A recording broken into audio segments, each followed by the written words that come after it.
Bonjour à tous. Je m'appelle Jerry Huang. Je me réjouis de participer aujourd'hui à cette journée organisée par le REMEEF. Merci beaucoup pour cette occasion de discuter un peu de mon nouveau livre qui a été publié en anglais l'année dernière sous le titre de Contextualization in the Old Testament Between Asian and Western Perspectives. Je voudrais spécialement remercier Wall qui m'a fait confiance pour cette occasion de présenter mes idées en français. Le français est ma troisième langue.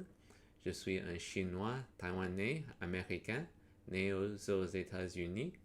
Je n'ai pas vécu dans un contexte francophone depuis mes études en France il y a plus de 30 ans. Merci donc de votre patience à l'égard de mon français.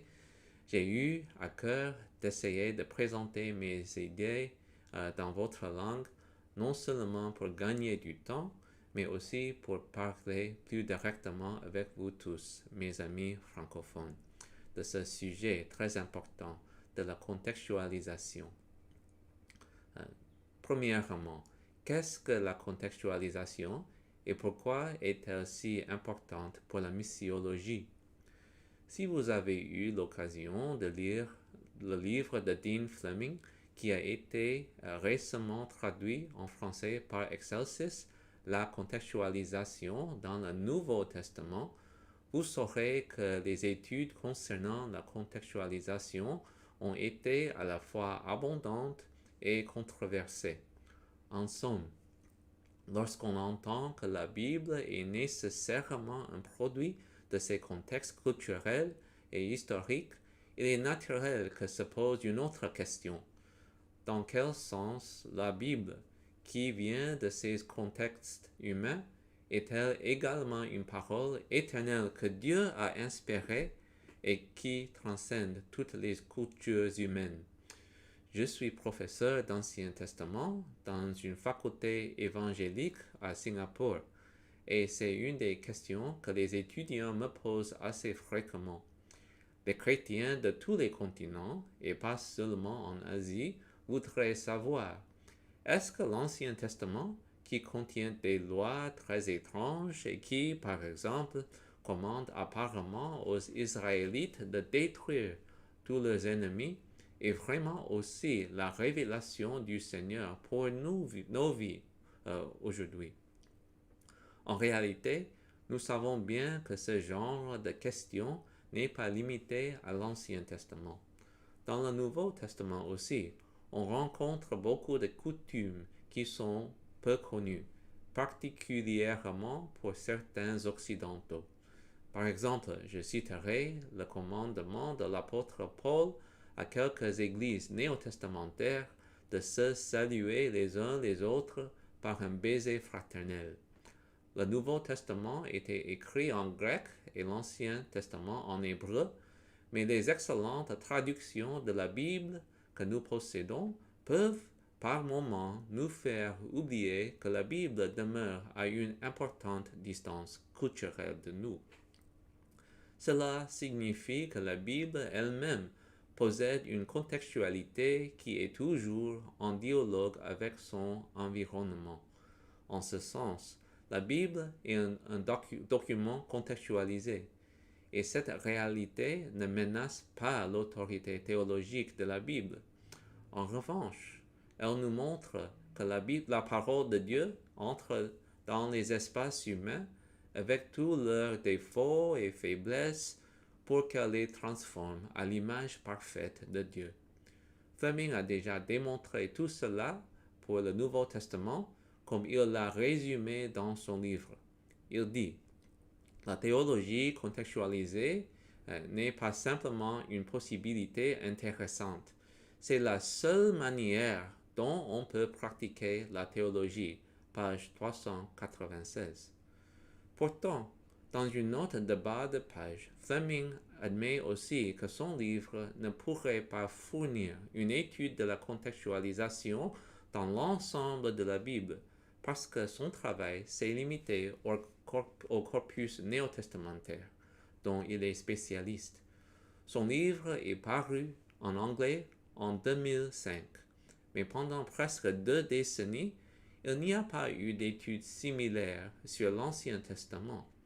C'est pour cette raison que j'ai écrit mon livre. Pour que notre contextualisation soit tout à fait biblique, il faut étudier les 2 testaments. Je souligne ce besoin urgent d'être plus biblique dans l'entreprise de la contextualisation à cause de mauvaises contextualisations qui ont déjà fait beaucoup de mal dans notre monde. En Asie comme en Afrique, l'histoire de la mission chrétienne démontre la difficulté de distinguer entre le colonialisme et les efforts missionnaires qui dépendaient à certains niveaux de l'accès accordé par les autorités impérialistes. Par exemple, je suis moi-même un membre de l'Union missionnaire d'outre-mer. En anglais, ça s'appelle OMF International. C'est une organisation fondée en 1865 par James Hudson Taylor sous le nom de la mission à l'intérieur de la Chine. En anglais, ça s'appelle China Inland Mission. Je suis un chrétien chinois qui a des racines dans les églises fondées par cette organisation et je rends grâce vraiment à Dieu pour le privilège de servir les Asiatiques étant asiatique moi-même. En même temps, il faut dire que les œuvres des missionnaires occidentaux comme Hudson Taylor n'auraient pas été possibles sans que les empires occidentaux aient premièrement forcé la Chine à ouvrir ses ports pour exporter de l'opium et par la suite recevoir des missionnaires. Même le célèbre navire qui transporta quelques-uns des premiers missionnaires de l'Angleterre vers la Chine, le navire qui s'appelle le Lammermuir, transportant Hudson Taylor lui-même.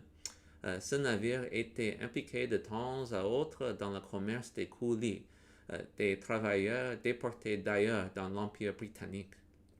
Autrement dit, les réseaux coloniaux ont fourni beaucoup d'infrastructures qui a permis que la mission chrétienne puisse se développer. Bien sûr, cela ne veut pas dire que le colonialisme des empires chrétiens n'a rien fait de bon pour ces colonies. Mais il n'en reste pas moins que beaucoup de peuples colonisés regardent toujours le christianisme comme la religion des Blancs, que ce soit en Asie ou en Afrique. Quelle est donc la relation entre mission et colonisation?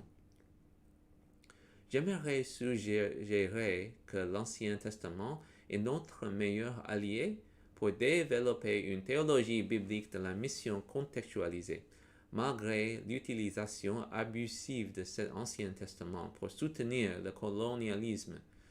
Bien que quelques chapitres de mon livre soient peut-être plus pertinents pour les croyants en Asie en la matière, je crois qu'il y en a d'autres qui seraient pertinents pour les croyants en francophonie, spécialement nos frères et sœurs en Afrique. Pour aujourd'hui, je voudrais en particulier questionner le rôle de l'Ancien Testament dans les théologies de la prospérité. Ce type de théologie est né dans mon pays de naissance, les États-Unis, mais est devenu un phénomène mondial présent sur tous les continents. Les prédicateurs de cette théologie citent typiquement certains passages de l'Ancien Testament pour soutenir leur message que la richesse serait une preuve de la bénédiction de Dieu et par conséquent que la souffrance serait le lot de ceux qui manquent de foi ou d'obéissance envers Dieu. Mon livre examine la logique des théologies de la prospérité et leur enracinement dans une vision du monde traditionnel.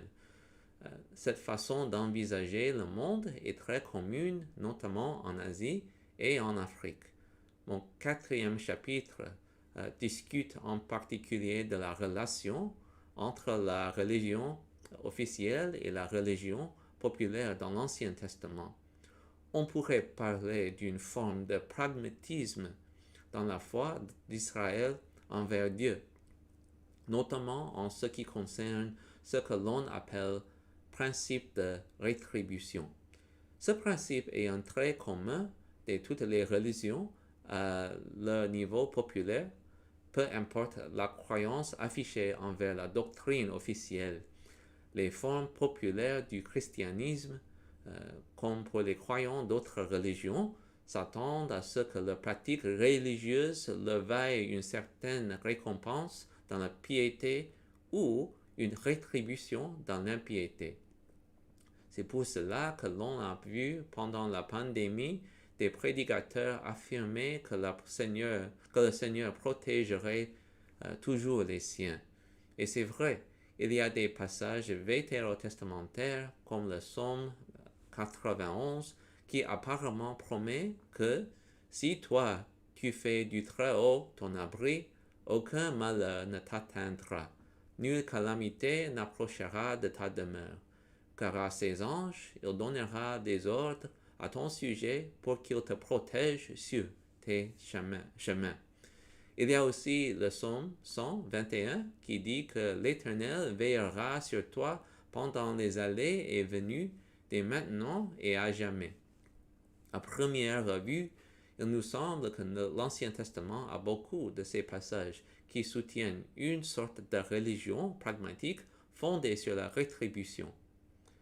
À mon avis, la meilleure réponse biblique aux théologies de la prospérité est fournie par le prophète Jérémie. Il y a plus de détails dans mon livre, mais laissez-moi expliquer plusieurs exemples de la manière dont ce prophète et son merveilleux livre répondent aux fausses promesses issues d'une théologie de la prospérité. Premièrement, dans le fameux sermon du chapitre 7, connu comme le sermon du temple, le prophète confronte les habitants de Jérusalem qui imaginent que la présence du temple les protégerait toujours de la menace babylonienne. Le prophète cite le peuple qui répétait comme une incantation: Voici le temple de l'Éternel, voici le temple de l'Éternel, voici le temple de l'Éternel. Manifestement, le peuple pensait que cet espace sacré pourrait garantir une victoire contre leurs ennemis, peu importe si le peuple violait la loi de Moïse en même temps. En fait, les habitants du royaume du Sud voyaient le vrai temple à Jérusalem comme un talisman qui devait les sauver. Ces derniers pensaient qu'ils n'étaient pas comme les habitants du royaume du Nord, qui n'avaient qu'un faux temple, qui ne les avait pas protégés contre l'empire assyrien 2 siècles auparavant. Autrement dit, les croyants ont fréquemment l'habitude de confondre la puissance de Dieu avec la volonté de Dieu. Si nous sommes fidèles, nous avons tendance à imaginer que si Dieu peut faire quelque chose pour nous, il veut le faire, et plus que ça, il doit le faire pour nous. Mais l'exil à Babylone a prouvé que cette façon de penser est trompeuse, même si elle a l'apparence de la foi. Elle relève en fait de la superstition. Je mentionne tout cela parce que la plupart des chrétiens sont tentés de vivre selon une telle vision du monde. Par exemple, il est probable que beaucoup de croyants, et pas seulement ceux du monde majoritaire, ne connaissent qu'un seul verset du livre de Jérémie, celui du chapitre 29, verset 11, où le Seigneur dit: Car moi, je connais les projets que j'ai conçus en votre faveur, déclare l'Éternel. Ce sont des projets de paix et non de malheur, afin de vous assurer un avenir plein d'espérance. Selon l'application pour smartphone YouVersion, ce verset est le plus populaire au monde parmi leurs utilisateurs. Ironiquement, cet espoir commun que le Seigneur a des projets en ma faveur, projets de paix et non de malheur, est souvent compris par les chrétiens d'une manière qui est presque à l'opposé du sens original pour les exilés israélites à Babylone. Autrement dit, la compréhension habituelle de Jérémie 29, verset 11, est assez proche d'une théologie de la prospérité, quoique ce verset soit la réfutation d'une telle théologie. Regardons de près ce texte dans son contexte. Le chapitre 28 fournit le contexte historique pour le verset qui nous intéresse. Dans ce chapitre 28, le vrai prophète Jérémie rencontre un faux prophète qui s'appelle Hananiah. À ce moment, au VIe siècle avant Jésus-Christ, Jérusalem était déjà assiégée par les armées de Babylone. De plus, la majorité des autres villes du royaume du sud étaient déjà vaincues. Un large groupe des Judéens avait déjà été déporté à Babylone et Jeconia, le roi, qui était assis sur le trône de David, avait été capturé par Nabuchodonosor, le roi de Babylone. Face au peuple inquiet de Jérusalem, après ces trois catastrophes, le faux prophète Hananiah déclare que le Dieu d'Israël allait faire trois choses. 1. Il allait briser le joug du roi de Babylone. 2. Il allait faire rapporter les ustensiles du temple que Nabuchodonosor avait emportés à Babylone. Et 3. Il allait faire revenir Jeconia de Babylone. Ces trois promesses, soi-disant la parole du Seigneur des armées célestes, étaient exactement celles que le peuple de Jérusalem voulait croire à cause de leur superstition que le temple au milieu de leur sauverait sans aucune condition. Le prophète Jérémie répond franchement à ces fausses promesses de délivrance. Il dit, « Puisse-t-il en être ainsi ?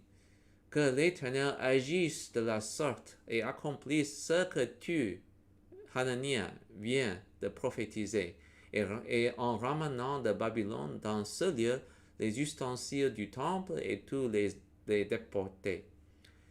Néanmoins, écoute ce que je vais te dire en même temps qu'à tout le peuple. Les prophètes qui nous ont précédés, toi et moi, depuis les temps les plus anciens, ont prophétisé au sujet de nombreux pays et de grands royaumes en annonçant la guerre, la famine et la peste. Alors, maintenant, un prophète annonce la paix. On saura s'il est réellement envoyé par l'Éternel seulement si sa prédiction se réalise. Autrement dit, et cela ne manque pas d'ironie, on n'a pas besoin de prophète pour annoncer un message de paix, puisque les prophètes bibliques sont généralement porteurs de mauvaises nouvelles et pas de bonnes. En fait, la fin du chapitre nous raconte que Hananiah était un faux prophète, incitant le peuple à la révolte contre l'Éternel. Il avait promis que le siège de Babylone se terminerait en 2 ans, mais il est mort lui-même après 2 mois. C'est tout cela qui constitue le contexte de ce verset mémorable de chapitre 29. Le prophète Jérémie écrit une lettre à l'autre communauté judéenne déjà exilée à Babylone. Si les Judéens à Jérusalem étaient tenants d'une théologie de la prospérité positive qui garantissait leur délivrance, ceux de Babylone croyaient à une théologie de la prospérité négative qui soulignait les raisons de leur exil dans un pays étranger. Autrement dit, les croyants juifs des 2 endroits étaient pris par la même erreur pragmatiste, malgré des accents théologiques apparemment opposés. Il fallut un vrai prophète comme Jérémie pour dire aux Judéens de Babylone que leur déportation n'était pas seulement un châtiment pour les péchés nationaux, mais aussi un voyage missionnaire pour que les Babyloniens puissent connaître ce Dieu d'Israël qui était apparemment trop faible pour sauver son peuple de l'exil. La lettre de Jérémie aux exilés à Babylone affirme qu'ils doivent rechercher le bien-être de Babylone et prier l'Éternel en sa faveur pour son shalom en hébreu. Voilà une théologie de la mission qui est bien contextualisée pour les exilés. Regardons donc au livre de Daniel et à la conduite des Juifs à Babylone qui ont obéi à cette lettre de Jérémie aux exilés. Des jeunes hommes comme Daniel et ses 3 amis ont vraiment mené une vie digne du Dieu des cieux. Contre tout pragmatisme issu de la religion populaire et toute théologie de la prospérité, ils sont devenus une bénédiction pour les Babyloniens jusqu'à Nabuchodonosor, le roi lui-même. Et après le témoignage que Nabuchodonosor rend à Yahvé et à ses œuvres, Daniel chapitre 4 nous raconte qu'il confesse que sa souveraineté est éternelle et son règne dure d'âge en âge. Bien que le roi babylonien ait vu la majesté de Yahvé, le livre de Jérémie nous rappelle que cette vision de Yahvé était tristement minoritaire en Juda pendant et après l'exil. Dans Jérémie chapitre 44, on trouve un autre groupe d'exilés qui fuit vers l'Égypte pour échapper aux Babyloniens après la chute de Jérusalem. Lorsque Jérémie les confronte concernant leur apostasie avec la reine du ciel, leur réponse traduit une vision du monde fortement syncrétiste. Ils disent: nous refusons d'écouter ce que tu, Jérémie, nous dis au nom de l'Éternel. Nous ferons plutôt selon ce que nous avons décidé. Nous offrirons des parfums à la reine du ciel et nous répandrons des libations en son honneur, comme nous l'avons fait, nous et nos ancêtres, nos rois et nos dirigeants, dans les villes de Juda et dans les rues de Jérusalem. Alors, nous mangions à notre faim et nous étions heureux. Nous ne connaissions pas le malheur. Mais depuis que nous avons cessé d'offrir des parfums à la reine du ciel et de répandre des libations en son honneur, nous avons manqué de tout et nous périssons par l'épée et par la famine. Ainsi, les exilés en Égypte murmurent que leur vénération d'autres dieux, comme la reine du ciel, a apporté de meilleurs résultats que leur vénération de l'Éternel, le Dieu d'Israël. Bref, on peut dire que l'Ancien Testament contient beaucoup d'épisodes dans lesquels le peuple de Dieu embrasse une vision du monde syncrétiste. C'est pourquoi l'Ancien Testament est tellement utile pour nous montrer la relation entre la contextualisation et le syncrétisme. Pour nos besoins d'aujourd'hui, et puisque le temps est court, résumons simplement que les Juifs en Égypte croyaient toujours à une théologie karmique qui reste très commune dans les sociétés traditionnelles et dans la religion populaire, quelle que soit leur religion officielle. Mais face à ces contextes et croyances, le livre de Jérémie et l'Ancien Testament entier nous présentent une théologie dans laquelle notre Dieu prend sur lui-même les malédictions de la souffrance. Il n'est pas seulement un Dieu qui punit son peuple par le principe de rétribution. Mon livre donne plus de détails d'une telle théologie contre-culturelle. J'aborde beaucoup d'autres exemples dans lesquels l'Ancien Testament nous montre comment développer une théologie de la mission qui est à la fois contextuelle et contextualisante, c'est-à-dire les méthodes pour interagir avec les cultures autour de nous d'une façon plus biblique. J'espère que cet exposé simple aujourd'hui vous a donné un avant-goût de ce qui viendra avec la traduction en française de mon livre. Il traite beaucoup d'autres thèmes vétérotestamentaires dans leur dimension contextuelle et contextualisante. Et je me réjouis de continuer la discussion en direct dans notre temps de questions-réponses. Merci beaucoup à tous.